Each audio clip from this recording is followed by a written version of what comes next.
Sergeant Emma Carter had faced combat zones, enemy fire, and grueling deployments, but nothing had prepared her for the silent war of civilian life. Once respected as a dedicated U.S. Army soldier, Emma now found herself invisible, just another struggling veteran trying to reintegrate into a world that seemed to have forgotten her service. She had applied for job after job, and each rejection chipped away at the confidence and discipline the Army had instilled in her. The word veteran on her resume, instead of opening doors, raised red flags. Employers often assumed she was unstable, too rigid, or carrying emotional scars. She was living off her savings, which were quickly dwindling, and hope was becoming harder to hold on to. In her dim apartment one evening, she switched on the television. President Donald Trump was speaking live at a press conference only a few blocks away. As his voice echoed through the screen, an idea, desperate, maybe even reckless, formed in her mind. What if she could talk to him directly? Could one moment change her fate? Grabbing her coat, she stepped into the cold Washington, D.C. air. The streets buzzed with activity. The idea of confronting the president felt surreal, but sitting at home waiting for another rejection seemed far worse. Though she wore jeans and a plain jacket now, she still carried herself with the posture and presence of a soldier. As she approached the conference venue, the crowd thickened. Reporters jostled for space. Cameras flashed. Security was tight. Emma hesitated for a heartbeat. Was she about to be thrown out or arrested? But this was her one chance. She steadied her breath and pushed forward. Inside the conference room, she found herself surrounded by polished reporters, neatly dressed and clutching pre-written questions. She sat quietly, hands sweating, heart racing. The president spoke. On economics, foreign policy, and national security, topics that felt distant from the struggle she lived every day. As the final question was asked and the conference neared its end, Emma felt her window closing. Now or never? She stood. "Mr. President!" The strength in her voice, honed from years of command, cut through the room. Every head turned. Cameras swung toward her. Secret Service agents stiffened. Trump paused and looked up, eyebrow raised. "Who are you?" he asked. "Sergeant Emma Carter, U.S. Army," she said, then steadier. "Sir, I need a job." A hush swept over the room. Reporters exchanged glances, sensing the gravity of the moment. Trump's expression shifted. First surprise, then curiosity. "Why can't you find one?" she swallowed. "Because no one wants to hire a soldier." The silence thickened. Emma continued, "I've applied everywhere. But when they see veteran on my resume, they assume the worst. They think I'm broken or that I can't adjust. I served with everything I had, and now I feel discarded." Trump looked to his advisors, who offered only awkward glances. Then he turned back to her. "And what do you want?" "Just a chance," she said.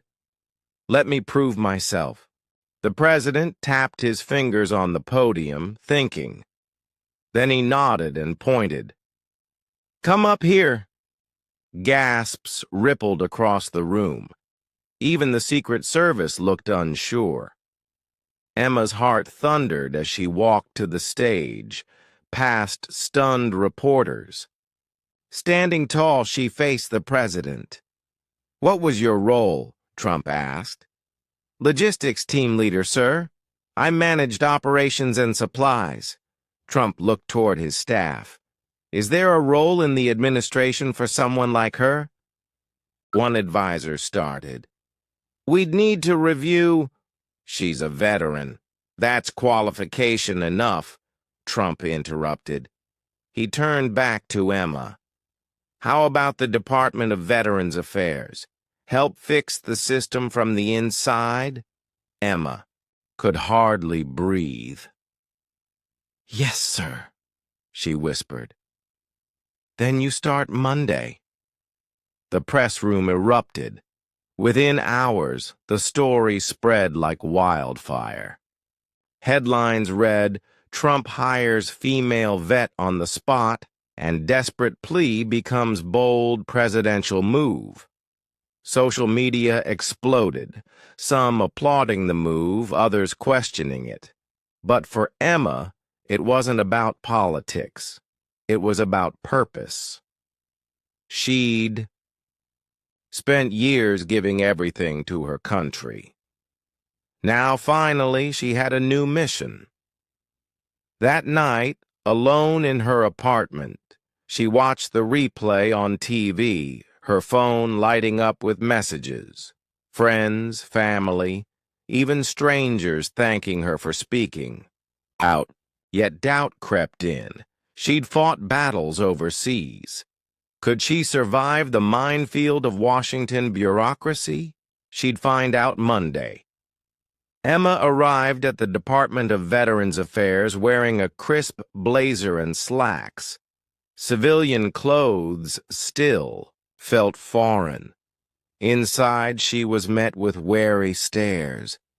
A man with glasses approached. "You must be the president's recruit," he said flatly. "Welcome to the bureaucracy." Emma extended her hand firmly. "I'm here to work. Where do I start?" He handed her a stack of files. "Veteran claims backlog. Good luck." Emma sat down and opened the folders. Hundreds of pending claims, many over a year old. Some veterans were homeless. Others were battling untreated conditions. This wasn't red tape. This was neglect. She dug in. The system was clogged with inefficiencies, outdated protocols, unnecessary paperwork, and a general attitude of "that's just how things are." She met Hank, a Vietnam veteran who'd waited 3 years for disability benefits. "I stopped checking," he said. "They always say it's in review." Emma's stomach turned. She stormed into her supervisor's office. "Why has this man waited 3 years?" "Processing takes time," he replied without looking up. "Not 3 years." He sighed. "You're new. You'll understand eventually." "No," she said. "I'll learn how to fix it." She stayed late that night combing through cases.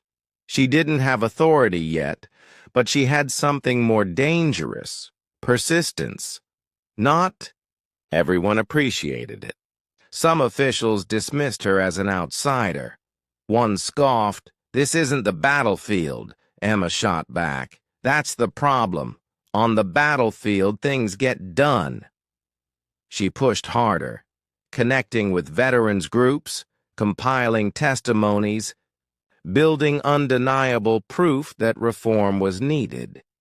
Every roadblock fueled her fire. She wasn't here to climb ladders or play politics. She was here to fight for those forgotten. Then, 1 week in, her desk phone rang. "Sergeant Carter, the president wants to see you." In the Oval Office, Trump leaned back. "You're making waves," he said with a smirk. "Good ones." "I'm just doing what's necessary." "That's exactly why I brought you in," he said. "Take this nationwide. No more delays, no more excuses. I'm giving you full authority. Emma's heart raced. This was more than a job. It was a mission. With new power, she launched a sweeping initiative, streamlining claims, partnering with companies for veteran employment, improving access to mental health care. She visited hospitals unannounced, exposing horrific conditions. When she faced opposition, she went public. These men and women served this country. We don't have the right to fail them. Public support soared. Congress was forced to act. Policies shifted. Her voice, once buried, now carried weight. But the work was exhausting. Long days, endless meetings, relentless pressure. One night, her mother texted, "When's the last time you slept?" Emma stared at the screen. She didn't remember. But she thought of Hank, who finally received his benefits, and Jake, a young Marine who said, "I was losing hope, but then I saw you." She wiped her eyes and got back to work. A year later, Trump called another press conference. This time, Emma stood beside him. "A year ago," Trump began, "this soldier asked me for a job. Today, she's helped thousands get the care they earned." The crowd erupted. Emma looked out at veterans, families, and citizens once left behind. For the first time, she felt she'd won a war that truly mattered. Her fight sparked a movement. More companies began hiring veterans. Agencies modernized their systems. Public perception shifted. One day, she received a letter from a young servicewoman. "Because of you, I'm not afraid of life after the military." Emma held it close, tears in her eyes. She kept going, reforming programs, challenging outdated policies, and vowing that no veteran would ever be left behind again. Now, standing as the new Director of Veterans Affairs, Emma looked out over a sea of reporters. She had once been a forgotten soldier looking for a chance. Now she led a movement that had changed